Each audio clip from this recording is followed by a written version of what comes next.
নিয়ে আরম্ভ করেছিলাম পাড়ায় বর্ষা বাদল সব সময়তে নামাজ পড়তে যেতাম। তারপরে আমাদের শুরু হলো বিল্ডিং এ জামাত। তারপরে এখন আমরা এই মসজিদটা অনেকদিন ধরে স্যার আমাদের স্বপ্ন দেখিয়েছে, সেই স্বপ্নটা আজকে বাস্তবে পরিণত হয়েছে। আমি অন্য কিছু বলবো না, শুধু একটা কথাই বলবো যে আল্লাহ আমাদেরকে এই মসজিদে ভালো করে নামাজ পড়া তৌফিক এনে দান করুন। এই বলে আমি কথা শেষ করছি।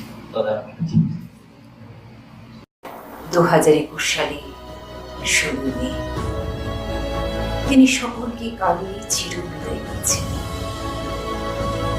কিন্তু তার হাস্যোজ্জ্বল ছবিটি বুকে ধরে রেখেছেন সন্তান সম অগণিত ছাত্রছাত্রী, গোটা মিশন পরিবার।